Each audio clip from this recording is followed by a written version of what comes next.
Welcome in. My name is Dr. Andy Gillham from Sanford Sports.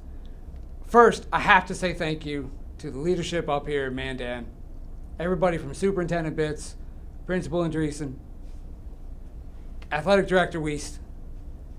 I love coming up here. This project started as a way to help coaches help the kids. Coaches have such big hearts, such passion for their sport. It's why they do this. Doesn't mean they don't need a little help here and there on how to work with the kids, just like we all need help from here and there. Kids are changing, times are changing. Information on how to best help them, that's also changing. And that is what's been so cool about this project. Come up a couple times a year, I get to see coaches, I get to see administrators. We get to go on field, on court, and in classroom where we can help coaches help the kids.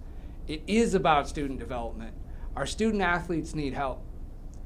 Thank you to the administrators up here for supporting this project so that we can provide the coaches with as much information as they can handle to help the kids. The wins will come. We all love wins in sport. But the student athlete development and whichever path they end up going down, that's what is most important. How do we help those kids move on and along their path to being great humans and great supporters in the community? That's what we're looking for. I'm so thankful to be up here part of this. Dr. Andy Gillham, Sanford Sports. I'm Mike Bitts, and I'm superintendent of the Mandan Schools. I'm Carly Rederath, and I'm the assistant superintendent of Mandan Schools. And people have asked why we've got involved with Sanford and with Andy, and I guess the answer that I have is we invest a lot of money in our teachers. We try to get them better. We help try to make them better in the classroom, and we look at athletics as an extension of the classroom, and we want to invest in our coaches, and we want to give them the skills that they need to get better. Yeah, and for me as a former coach, a lot of the skills I learned coaching and the things and the experiences I had have made me, I think, a better teacher and administrator, and we hope the same for our staff. And one of our best predictors of graduation for students is a positive experience in an extracurricular, and our coaches do an excellent job in giving them the tools they need to make that better is what we want. Well, my first comment for both of you two here is thank you. Thank you for the support. Thank you for making this a reality, because I totally agree with both of you on that it does matter to these kids, and we know the role that coaches can play in our young people's lives, and we know that impact, and we also know they may need some help along the way, just like our teachers need some professional development. And what's been cool, I don't know the order that these will roll out in, but we're hearing from the coaches saying, we're learning stuff with Andy that we're taking into the classroom. And that goes so far beyond the X's and the O's or the strategy of. That's where we're helping develop humans. They're kids now. They're still humans. People matter. And I just think just for our coaches to help our kids to learn how to function as part of a team. And whether you're the star, whether you're a role player, whether you're at the end of the bench, all of that, those skills, and I think our best kids are going to be in all three of those roles. They'll have their success one time, and they'll be the number one option.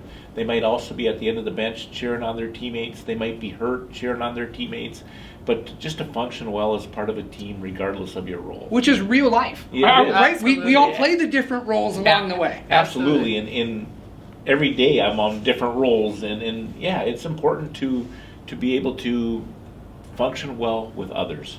For sure. And I've seen firsthand too, coaches grow and change through this process and kind of own that with their students and their athletes. And what a powerful thing to say, I didn't do a very good job with that. I'm working on that and I'm better. And this is how I'm making myself better. I think what a better example for kids than to own the areas that we need to work on and to actively work on them and be transparent about that.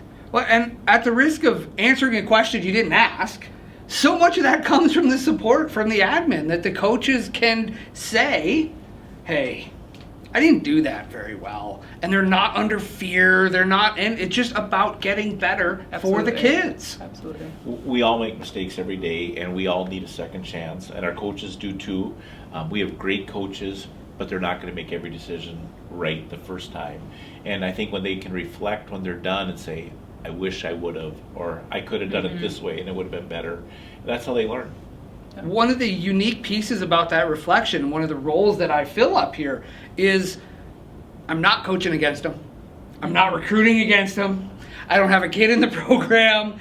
All I want is, what does the behavior science, what does sports psychology, what does coaching science say to help the coach, to help the kid, which ultimately helps the department, helps the community, helps that snowball roll. Absolutely. And so again, I keep saying thank you, but really the coaches don't have a reason to support this if they don't feel that from you all. They don't, but our coaches, I always say they're judged every night, depending upon the sport, sometimes in front of 1,000, 2,000 fans who are guessing, second guessing, agreeing with the decision, disagreeing with the decision, and hindsight's always 20/20, and I'm no different. Sometimes I sit there and say, well, I wouldn't have called that, or I wouldn't have ran that, or I would put this kid in the game, but I'm not at practice every day. I don't see anything. I know our coaches are doing the best they can to win and to treat our kids right.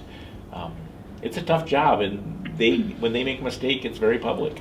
Absolutely. And I hope that coaches understand and know from us that our number one priority is be good for kids and be a good role model. Yes, we all like to win, and we hope we have productive and good programs, but at the end of the day, if you're doing what's best for kids and for yourself, and that's what we care about, and that's what matters to us, and that's what's important to us at Mandan. That community approach, right? Education, community of practice. How are we all working together for the same thing? One of the coolest parts about being up here is these lab sessions we do where we're on the field and we're on the court. And we've got 8, 10, 12 other sport coaches right there with me watching the basketball, watching the volleyball, watching baseball, watching football, where we're all learning together for those kids. Such a level of commitment that it's been really fun up here. So again, thank you for letting me be involved. Thank you for welcoming me into your world. I'm grateful. We're grateful you're here. We're grateful you're here, for sure. Thank you very much. Thank you. Thanks, Andy.